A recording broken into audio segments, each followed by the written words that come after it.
When you see a man, when you see somebody like Udechukwu pray for 6 hours, leading people in prayer for 6 hours, we have you to understand that that thing is by a prayer power. Say after me, prayer power. If you like, try it. Somebody said that this thing these people are doing, that they are learning tongues. They are learning this thing. They will now be doing shalala. The man was doing shalala. You know, you can do it for 1 hour. But the day you will know is by a spirit is when you do it for 6 hours. Even your mouth will pain you. Physically, your mouth will pain you after 6 hours. That's if you 2 hours, your mouth will be paining you. But people will sit one place and pray for 24 hours. Their mouth is not paining them. When we finished the last 24 hours, as they were closing, I told them, can we go a little more? If I tell you, can we go a little more, you will go. Huh?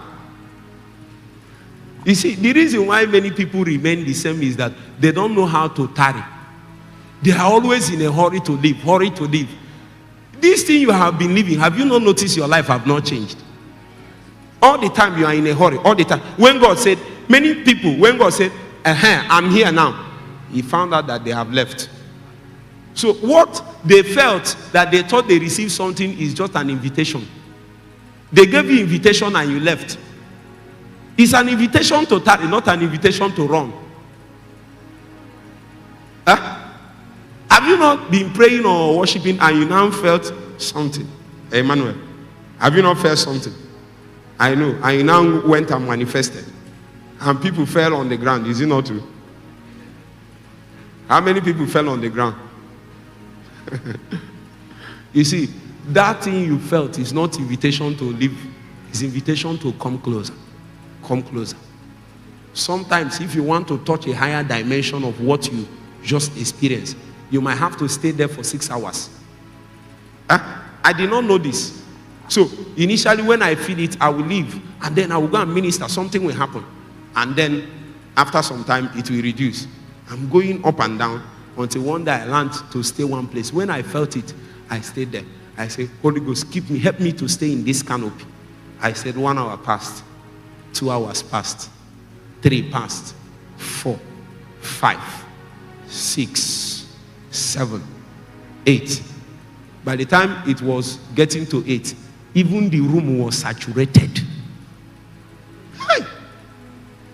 The same people that I told I want to go and pray, when I wore my clothes and I was coming out, they could no more stand my presence. Why? If you interact with somebody, you come out with the presence of that person. You start smelling like that person. And the more you stay with that person, the more you are able to trap what you experienced in that place. So Jesus will tell you, tarry. He didn't say for 2 hours. He said, tarry until. Turn to your neighbor, say, tarry until. How many hours? How many days? How many months? How many years? So you that is coming and going, where did you see the instruction from? That's why your life is like this. Satan knows that the noise in our soul is too much, that we cannot stay and quieting it down, so that God will begin to work. It is when you come to the still waters that a measure of the glory of God will begin to come upon you.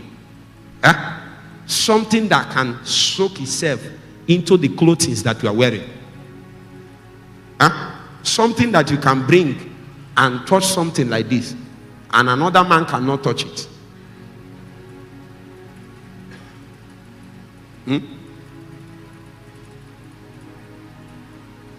Are you doubting what I'm saying? Can you touch this one that I touched? Meanwhile, there are days that if I touch it, if I wake up in the morning, maybe I ate apple in the morning, ate yam beans in the afternoon, then in the evening, I used, what was this one you say you like? Chuka. That one they sell. No. Shawarma. You now use shawarma to do evening. Then you use semo to do night. And then they call you by 9 and say, Pastor, somebody is about to die. You now say, in the name of Jesus.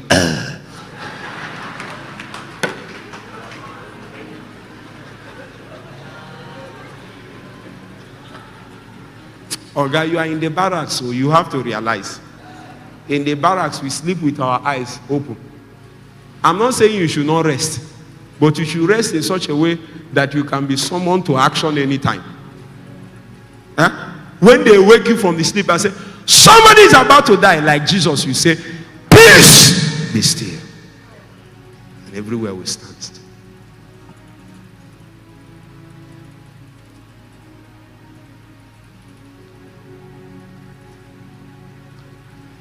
As I'm speaking, angels are descending. They are descending in their numbers. They are descending in their numbers. They are descending in their numbers. They are descending. Some of you will go back with some of those angels. I mean, they will go back with you. Because God will bring many of you into the prayer ministry. No, prayer is beyond a commandment, a facility to build yourself as a believer. Prayer is also a ministry. And when a man has a prayer ministry, one of the first signs that you have been inducted into the prayer ministry is that you must have a prayer angel. It's a must. And I can tell you 3 things that those prayer angels will do. But that's not my business.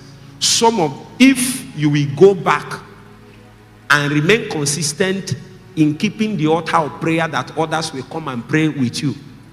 People will come and pray with you. Then you need a prayer angel to go back with you.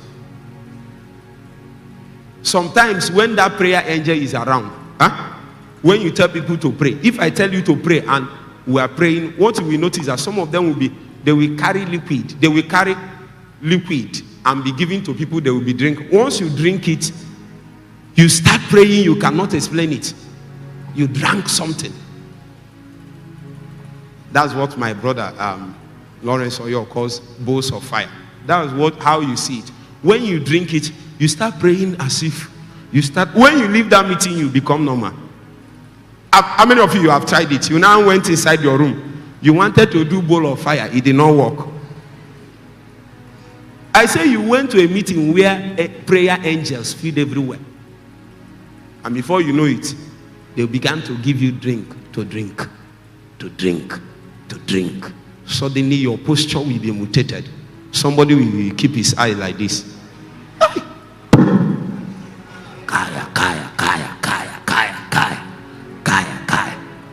A small lady will go and hold the pulpit like this and want to tear it into two. I saw my sister one day. She was leading prayer. She was moving like this. Because me, I know her. You don't know her. I know her in the house. She's the last born. And she used to do last born like this. Until you give her the mic. When you give her the mic, she'll be walking like this. That thing is by a spirit. Come and try it.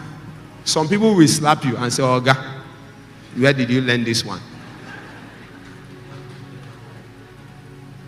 But me, that is with her in the house, know something she is doing. If you tell her you will lead prayer for 1 hour, she will use 2 days and prepare. Sometimes I will be in the house from the night. You know now, what we'll be hearing in this room, in the other room. You will not like to stay with people like me because there is nothing all the time spiritual business. If you come and tell me, I want to ask you some questions, I will not answer you until I've seen that you have prayed. Because you know why you have many questions. You don't pray.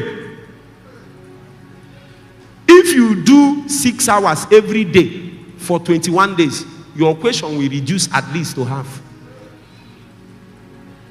So the reason why you have many questions, why is it that I sleep, this one is not working? Why will it work when you can't pray? So when you are doing 12 hours, you wake up in the morning by 5 a.m. I heard that they use face masks or nose masks, whichever one, and you are working in an office. As far as I'm concerned, that nose mask is a call for people to come back to prayer, as far as I'm concerned. But we have not seen what God gave to us, and we allow Satan to be using it. You are in the office, you are in the bank, and you are wearing nose masks or face masks as a worker there. And then inside the nose mask,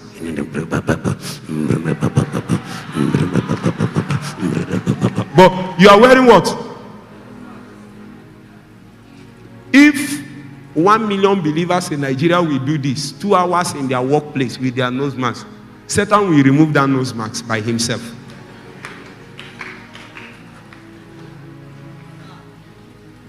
We will use the same thing and fight him. But you have not found out the reason. You put it in your mouth and you are doing like this. The nose mask is for prayer. It's for prayer. Say prayer. All the years you have been running around from prayer, God has brought you here finally. You can't run. Some of you, you will see me, I will appear in your dream. I'm telling you what is going to happen real. I'm telling you, you want to, when you go back, you want to relax. And I will have to warn you that this is the best of my face you can see. Some people say, I don't laugh, I don't smile. Am I not smiling now? This is the best you can see it. See, Mike, I don't like this you now. The one I like is still in the future. The one captured in the volume of the books. That's why we tarry. Anything that you leave less than it is a disappointment as far as heaven is concerned. I want to bring you people help today. Many of us would have remained the way we are, except that we touched the power of God. And there is something I've also found out, that there are intensities of the work of the Spirit in a man's life. So if you touch the first layer and you camp there, very soon you will notice that the challenges coming around you is so much that what you have cannot answer to them. Very soon you will notice that the people coming to you now are no more people with headache. They are people with cripples. We are having service and a lady wants to die before us. What do you do to that one? You will have to find a solution to it. Somebody will chat you from South Africa, Zimbabwe, and tell you that COVID-19 is killing them now. What are you going to do?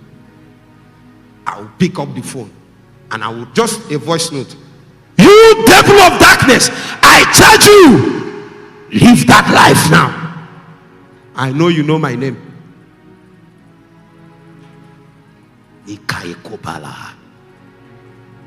I know you know my name.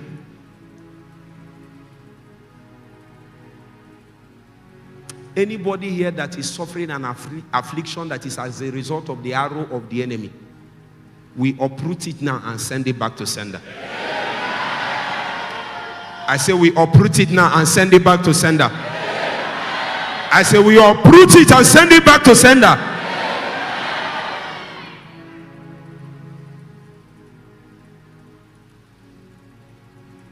So these are the witnesses of, and it is important that everybody is witnesses of. But there is witnesses unto.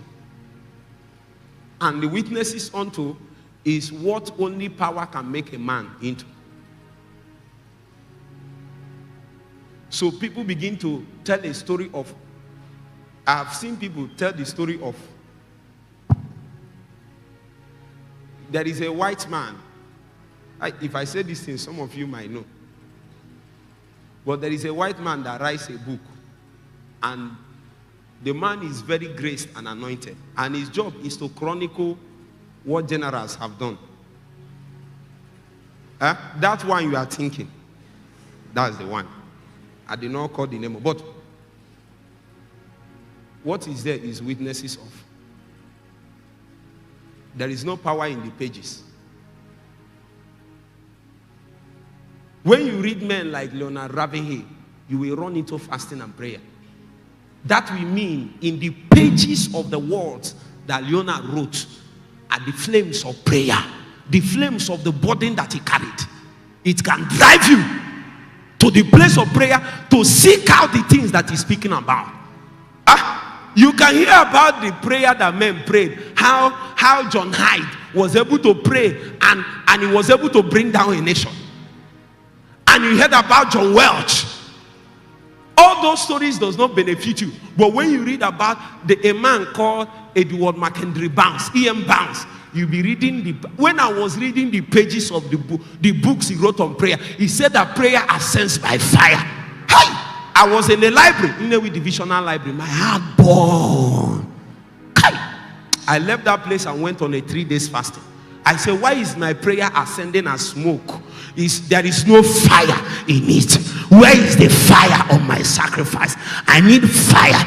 I need fire. Just because of what a man said. I wrote something on Facebook one time. Somebody commented on it, and I went on what the person commented and said, well done. The person now said that he read it. What kind of man I am? That when he read it, as soon as picked the phone and read it, the hands began to shake and vibrate. He dropped it, he stopped. He took it back again to read, he started again. What did I do? Say like this. There is nothing in it. It is the power that is there. You know the difference between some of the things we are teaching and showing you and what others are saying? It's not, sometimes we might even say the same thing, but it will not propel you to do anything. People are tired of hearing, and there is no energy to take them to where they are going. But you cannot hear my voice and stay still. When I speak, all the warriors will be awoken. The mighty men will arise and take their bow. They will take their tangent. They are marching orders coming from Zion. Oh, Bakaya, this. Let me show you something small before we fly.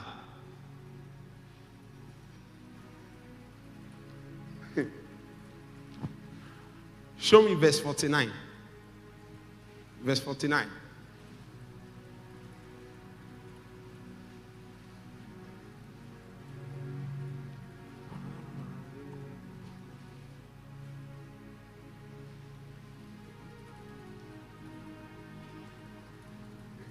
And behold, I send the promise of my Father upon you.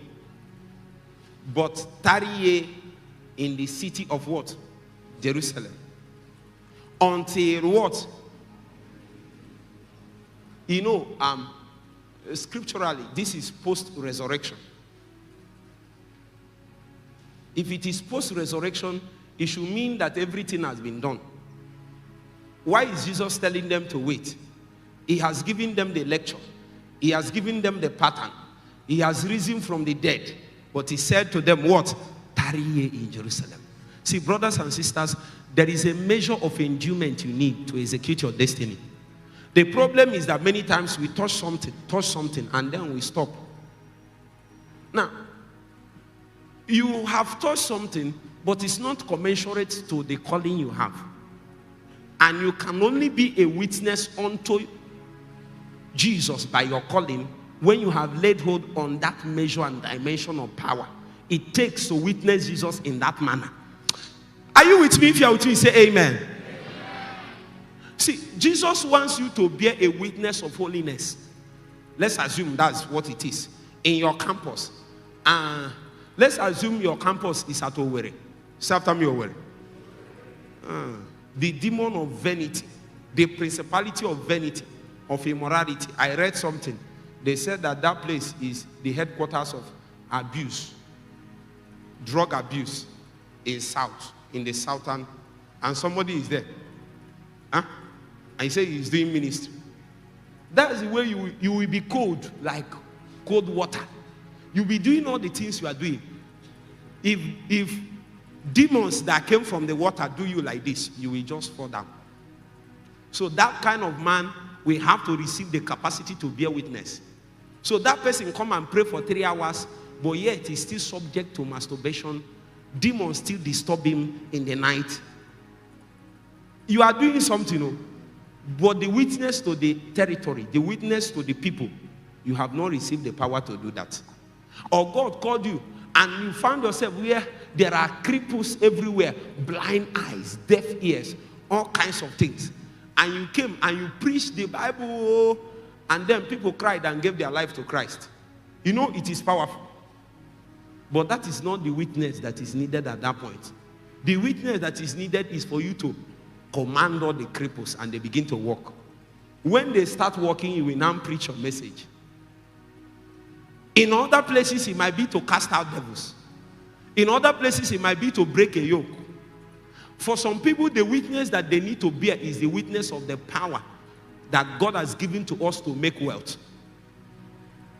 The last person that tried to succeed financially, Satan struck him till he began to beg. And you now that is about to rise, the demons have started warning you. You must arise by a power beyond that.